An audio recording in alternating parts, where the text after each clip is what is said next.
My dear friend, आज आपका news में स्वागत है। आज हम चलते हैं, आज की जो ताज़ा खबरें हैं वह क्या हेडलाइन है उस पर बात करेंगे, फिर एक एक कर और हम लोग कुछ विस्तार से बातें करेंगे। माय डियर, चलते हैं। पहला हेडलाइन है, भारत जापान से आगे, भारत दुनिया की चौथी अर्थव्यवस्था बन गई है। पहला अमेरिका है, उसके बाद चीन है। और अब देखिए, पूर्व सीजीआई के फैसले को जो सीजीआई ने बदला, पूर्व सीजीआई के फैसलों को सीजीआई जो इस समय बदल दिए हैं, वो क्या कहा है कि अरावली हिल्स पर सुप्रीम कोर्ट का जो यूटर्न हो गया है, जो महाकाल दर्शन से, देखते हैं तीसरा नंबर, महाकाल दर्शन से नुसरत भरूचा पर फतवा जारी हो गया है। अब आते हैं खालिदा जिया के अंतिम संस्कार पे भारत के विदेश मंत्री एस जयशंकर पहुंचे हुए हैं, शामिल हुए। भारत के साथ आया चीन। अब ड्रोन का हमला पुतिन का टारगेट हुआ। फिर बंगाल में सत्ता पलटने पर बीजेपी का बड़ा दावा कि अब सोच रहे हैं सत्ता पलटेगी तृणमूल कांग्रेस की तो बीजेपी वहां हावी होगी और बीजेपी की सरकार बनेगी। अब चलते हैं हम विस्तार से। भारत जापान से आगे, भारत जो है वो दुनिया की चौथी सबसे बड़ी अर्थव्यवस्था बन गई है। वो चलते हैं, देखते हैं माय डियर।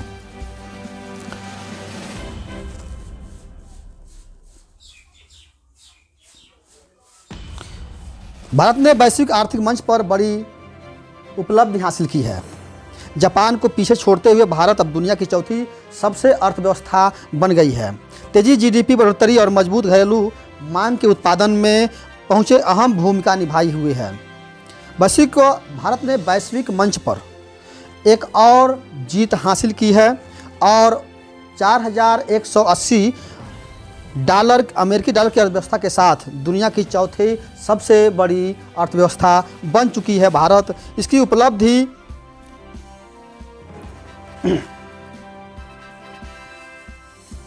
के साथ भारत ने जापान को पीछे छोड़ते हुए मजबूत विकास का संदेश दिया।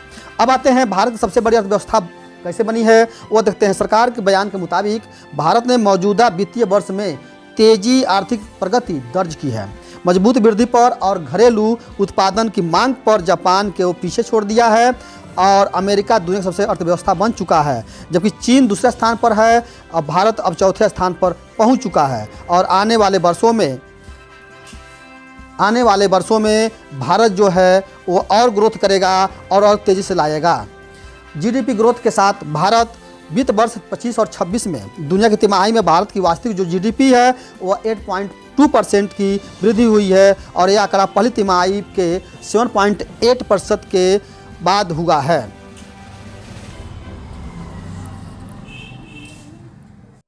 अब हम बात करते हैं सीजीआई सूर्यकांत, जो सीजीआई गवई अरावली हिल्स पर क्या था सुप्रीम कोर्ट का पुराना फैसला, जिसे महीने भर में पलट दिया गया। अब चलते हैं, सीजीआई जस्टिस सूर्यकांत की 3 जजों की बेंच ने सुप्रीम कोर्ट के फैसले पलटते हुए आदेश पर रोक लगा दिया है कि असम में अरावली हिल्स को लेकर सुप्रीम कोर्ट के 3 जजों की बेंच ने सरकारी समिति की सिफारिश पर अरावली पहाड़ियों की ऊंचाई 100 मीटर तय की गई थी। अब सुप्रीम कोर्ट ने पुराने आदेश पर स्थगित करने का फैसला किया जब तक विशेषज्ञों की हाई लेवल कमेटी अपनी रिपोर्ट सौंप देती है। पहले ही फैसले पर रोक लगाते हुए मुख्य न्यायाधीश सूर्यकांत जस्टिस के माहेश्वरी और जस्टिस AC मसीह के वेकेशन बेंच ने कहा था कि प्रथम दृष्टया में समिति की रिपोर्ट यह अदालत में फैसले के कुछ महत्वपूर्ण मुद्दों को स्पष्ट रूप से नहीं बताया गया था। यह रोक तब तक प्रभावित रहेगा जब तक मौजूदा कार्रवाई तार्किक निष्कर्ष नहीं हो जाती, ताकि मौजूदा ढांचे के आधार पर कोई भी अपूरणीय प्रशासनिक या पारिस्थितिकीय कार्रवाई न किया जाए। 20 नवंबर 2025 को सुप्रीम कोर्ट अरावली पर्वत श्रृंखला में एक अहम पर्यावरण का एक फैसला सुनाया था। अब इसको लेकर लोगों ने विरोध किया। सुप्रीम कोर्ट ने फिर से सुनवाई की और अपने ही पुराने फैसलों को पलट दिया। असम में अरावली पर्वतमाला की सबसे बड़ी जो पुरानी पहाड़ियों में से एक है और ये लगभग 700 किलोमीटर लंबी है। दिल्ली एनसीआर से लेकर राजस्थान, हरियाणा, गुजरात तक फैली हुई है। ये पहाड़ियाँ इसलिए भी अहम हैं क्योंकि यह इससे पानी की सुरक्षा और रेगिस्तान को रोकने में अहम माना जाता है। यह मामला मुख्य तौर पर अरावली की परिभाषा कैसे की जाती है, यानी कि भूभागों को अरावली माना जाए ताकि वहाँ खनन और निर्माण पर कानूनी सुरक्षा किया जाए। अब हम चलते हैं महाकाल दर्शन से नुसरत भरूचा पर फतवा जारी। देखते हैं कि ऑल इंडिया मुस्लिम जमात के राष्ट्रीय अध्यक्ष मौलाना मुफ्ती शहाबुद्दीन रिजवी बरेली ने एक्ट्रेस नुसरत भरूचा के खिलाफ फतवा जारी किया है, क्योंकि मौलाना शहाबुद्दीन ने कहा है कि नुसरत भरूचा ने महाकाल मंदिर उज्जैन में जो धार्मिक बनी है उस परंपरा को निभा रही है और वहाँ जल चढ़ाई यह तमाम चीज़ें वह इस्लाम के खिलाफ है, जिसे शरीयत में की नज़र में यह गुनाहगार है और उनको तौबा करनी चाहिए और साथ ही उन्होंने उसके साथ साथ उनको कलमा भी पढ़नी चाहिए। बता दें कि जो एक्ट्रेस नुसरत भरूची ने उज्जैन महाकालेश्वर मंदिर में पूजा दर्शन किए और महाकालेश्वर मंदिर में पूजा के भक्ति की और इसके बाद उसके ऊपर क्या हो गया, फतवा जारी हो गया। मौलाना शहाबुद्दीन रिजवी बरेलवी ने कहा कि मंदिर में जल चढ़ाना, पूजा और भक्ति करना नाजायज़ है। इस्लाम मंदिर में जाकर पूजा करने का इजाज़त नहीं देता है। नुसरत भरूचा तौबा करें, अल्लाह की माफ़ी मांगें। नुसरत भरूचा कलमा पढ़ने चाहिए और नुसरत भरूचा के शरीयत के खिलाफ काम किया है। बता दें कि मौलाना शहाबुद्दीन रिजवी बरेली की मुस्लिम धर्मगुरु हैं। अब हम आते हैं खालिदा जिया के अंतिम संस्कार पर विदेश मंत्री शामिल होंगे। ढाका के पूर्व ढाका माने बांग्लादेश की पूर्व प्रधानमंत्री खालिदा जिया की लंबी बीमारी के बाद 30 दिसंबर को निधन हो गया। उन्होंने ढाका स्थित एयर केयर अस्पताल में आखिरी सांस ली। इसके बाद बुधवार को करीब 3 बजे उन्हें सुदूर एक खाक किया जाएगा। उनके बेटे बहू समेत पूरे परिवार सब पहले ही बांग्लादेश में हैं, जो कल यानी 31 दिसंबर को उनका क्या होगा, अंतिम विदाई होगी। खालिदा जिया के अंतिम संस्कार पर भारत के तरफ से विदेश मंत्री जयशंकर भी बांग्लादेश पहुंचेंगे। तनाव के हालात के बीच भारतीय EAM बांग्लादेश दौरा एक बड़ा संदेश साबित होगा। इस दौरे पर अभी सरकार की तरफ से आधिकारिक स्टेटमेंट आना बाकी है। खालिदा जिया के निधन की खबर मिलते ही प्रधानमंत्री ने ट्वीट पर पुष्टि करते हुए शोक जताया है। PM मोदी ने खालिदा जिया के साथ 2015 के हुई आखिरी मुलाकात के भी याद की। उन्होंने दोनों तस्वीरें शेयर की और ढाका के पूर्व प्रधानमंत्री और बांग्लादेश के राष्ट्रीय परिषद के अध्यक्ष बेगम खालिदा जिया के निधन की खबर सुनकर गहरा दुख व्यक्त किया। उनके परिवार और बांग्लादेश के प्रति हमारी संवेदनाएं। ईश्वर के परिवार को इस दुखद घड़ी को सहन की शक्ति दें। बांग्लादेश की पहली महिला प्रधानमंत्री के रूप में बांग्लादेश के विकास और भारत बांग्लादेश के संबंधों के उनके महत्वपूर्ण योगदान को हमेशा याद रखा जाएगा। मुझे 2015 में ढाका में उनके हुई सौहार्दपूर्ण मुलाकात याद है। हम आशा करते हैं कि इनकी दूरदृष्टि और विरासत हमारी साझेदारी को और भी आगे देती रहेगी। उनकी आत्मा को शांति दें। वही अब बांग्लादेश में तनाव और माहौल और एंटी इंडियन नैरेटिव फैलाए जाने के बाद भारत के विदेश मंत्री जयशंकर खालिदा जिया के अंतिम संस्कार में शामिल होंगे। यह दौरा भारत बांग्लादेश के ऐतिहासिक संबंधों को दोहराते हुए दोनों देशों के बीच एक बार फिर से रिश्ते मजबूत करने जा रही है। बता दें कि खालिदा जिया के बेटे तारिक रहमान वापसी के बाद भारत के बांग्लादेश के अगले प्रधानमंत्री के लिए स्ट्रांग कैंडिडेट माने जा रहे हैं। ऐसे में देखना होगा कि PNB की विचारधारा पहले से कितनी बदली हुई है।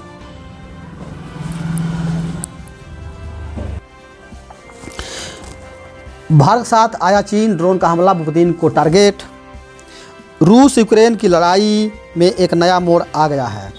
अब राष्ट्रपति व्लादिमीर पुतिन को कथित तौर पर निशाना बनाए गए 91 ड्रोन हमले किए गए हैं। रूस का आरोप है कि पुतिन को कथित हमला व्लादिमीर पुतिन के आवास को निशाना बनाकर किया गया, लेकिन यूक्रेन ने इस दावे को पूरी तरह से झुठला दिया है। वही इस हमले के बाद भारत और चीन दोनों में कड़ी प्रतिक्रिया देते हुए इसकी निंदा की और संयम बरतने की अपील की है।